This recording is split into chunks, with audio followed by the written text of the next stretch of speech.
Friends, मैं रितु हिरन आज आपको बीए थर्ड ईयर में मोटर डेवलपमेंट चैप्टर के बारे में बताऊंगी। मोटर डेवलपमेंट को हम क्रियात्मक विकास कहते हैं। क्रियात्मक विकास में विभिन्न क्रियात्मक योग्यताओं यानी कि मोटर एबिलिटीज़ के विकास तथा कौशलों के विकास का अध्ययन किया जाता है। क्रियात्मक शब्द को जेम्स ड्रेवर ने परिभाषित किया है। इसके बारे में लिखा है कि इसका संबंध उन संरचना और कार्यों से है जो मांसपेशियों की क्रियाओं से संबंधित है, अथवा इसका संबंध जीव की उस अनुक्रिया से है जो वह किसी परिस्थिति विशेष के प्रति करता है। हरलॉक ने क्रियात्मक विकास के बारे में बताया है कि शरीर की विभिन्न मांसपेशियों पर नियंत्रण का विकास ही क्रियात्मक विकास है। क्रो ने क्रियात्मक योग्यताओं को परिभाषित करते हुए लिखा है कि क्रियात्मक योग्यताओं का तात्पर्य उन विभिन्न प्रकार की शारीरिक गतियों से है जो कि नाड़ियों और मांसपेशियों के संयोजन के द्वारा संभव है। इन तीनों ही परिभाषाओं को यदि हम विश्लेषण करें तो तीनों ही परिभाषाओं का लगभग समान अर्थ है। पहली परिभाषा में मोटर शब्द, दूसरी क्रियात्मक विकास तथा तीसरी परिभाषा क्रियात्मक योग्यताओं की है। इन तीनों परिभाषाओं के आधार पर क्रियात्मक विकास को परिभाषित करते हुए हम कह सकते हैं कि बालक के शरीर की मांसपेशियों की क्रियाओं पर नियंत्रण का विकास ही क्रियात्मक विकास है। यह विकास नाड़ियों और मांसपेशियों के संयोजन के द्वारा ही संभव होता है। क्रियात्मक विकास गर्भकालीन अवस्था के तीसरे माह से प्रारंभ हो जाता है। बालक के जन्म के बाद क्रियात्मक विकास की गति तीव्र हो जाती है। लगभग 6 वर्ष की अवस्था तक बालक अपनी अधिकांश मांसपेशियों की गतियों पर नियंत्रण करना सीख जाता है। बालक में क्रियात्मक योग्यताओं और क्रियात्मक कौशलों का विकास हो जाता है।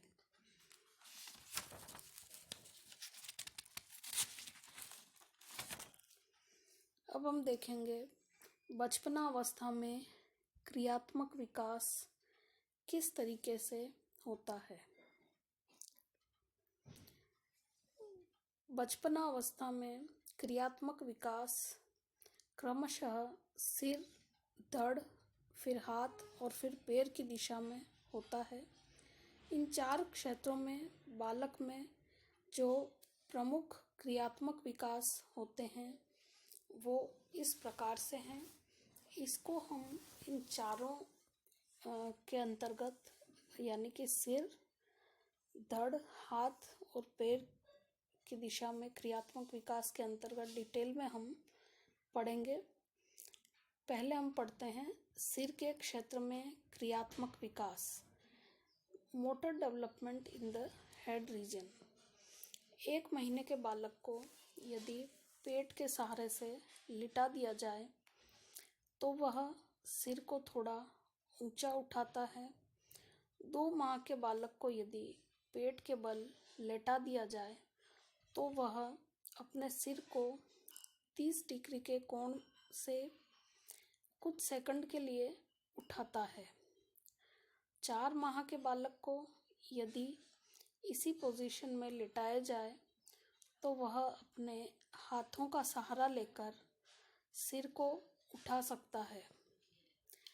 5 और 6 माह के बालक को यदि बैठाया जाए तो वह बैठे बैठे अपनी गर्दन को थोड़ा बहुत इधर उधर घुमा सकते हैं।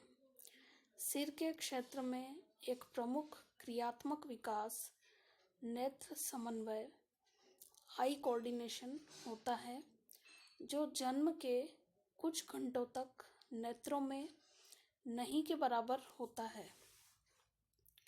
गैसेल का विचार है कि लगभग जन्म के 12 घंटे बाद तक नेत्रों में किसी प्रकार की गति नहीं होती है, परंतु धीरे धीरे इन गतियों का विकास होता है।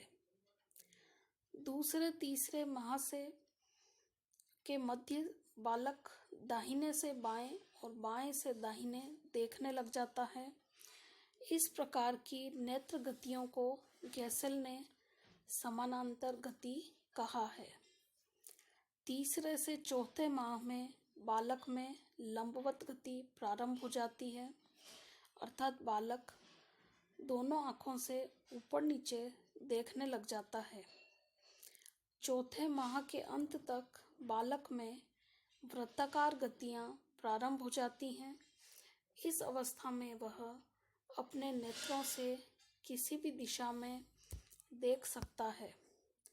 प्रारंभ में बालक की आँखों का निरीक्षण किया जाए तो ऐसा प्रतीत होता है कि वह एक आँख से एक और दूसरी आँख से दूसरी ओर देख रहा है।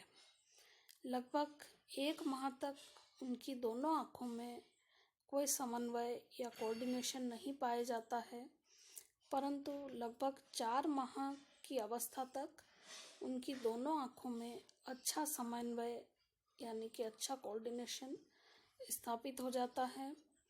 गैसेल का यह भी विचार है कि चौथे माह के अंत तक बच्चे ऐच्छिक रूप से आँख झपकाने लग जाते हैं। बालक के होठ या गालों को यदि स्पर्श किया जाए तो मुस्कुराने की सहज क्रिया जन्म के पहले सप्ताह के अंत तक दिखाई देने लग जाती है। सामाजिक मुस्कुराहट यानी कि सोशल स्माइलिंग जन्म के तीसरे माह के अंत तक दिखाई देती है। अब हम पढ़ेंगे धड़ के क्षेत्र में क्रियात्मक विकास। बचपनावस्था में धड़ के क्षेत्र में मुख्यतः 2 क्रियात्मक विकास होते हैं। पहला उलटना या लुढ़कना, दूसरा बैठना। जन्म के लगभग 50 दिनों तक बालक टर्न नहीं ले सकता है यानी कि करवट नहीं ले सकता है, परंतु लगभग 2 माह की अवस्था में वह बालक करवट ले सकता है। वो पीठ के बल करवट लेता है। 4 माह की अवस्था तक बालक यदि पीठ के बल लेटता है तो वह करवट ले सकता है। 6 माह की आयु तक बालक किसी भी तरफ करवट ले सकता है, यहाँ तक कि वह पूरा का पूरा रोल भी कर सकता है। इस प्रकार टर्न करने में बालक पहले अपने सिर को मोड़ता है, फिर धड़ को और फिर पैरों को मोड़ता है। इस प्रकार टर्न लेने में एक विशेषता और भी देखी गई है कि बालक एक बार में पूरी तरह रोल नहीं कर पाता है।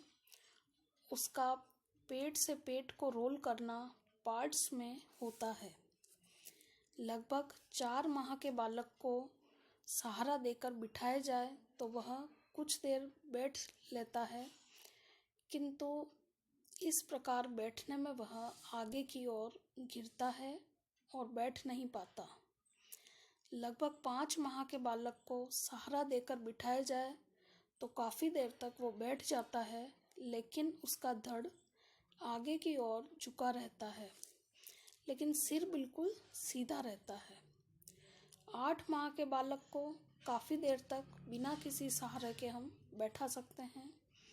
लगभग 2 वर्ष का बालक बैठे बैठे पूरे शरीर को बिना गिरे हुए टर्न कर सकता है और 5 वर्ष का बालक वयस्क व्यक्तियों की तरह बैठ सकता है। लगभग 2 वर्ष के बालक अपने मूत्राशय और मलाशय पर नियंत्रण सीख जाते हैं, परंतु जब बालक थका हुआ होता है, बीमार होता है या संवेगात्मक रूप से उत्तेजित होता है, उस समय उसका इन पर नियंत्रण ढीला पड़ जाता है। जब बालक स्कूल जाना प्रारंभ करता है, उस समय तक उसका नियंत्रण लगभग वयस्क व्यक्तियों की भांति हो जाता है। धन्यवाद।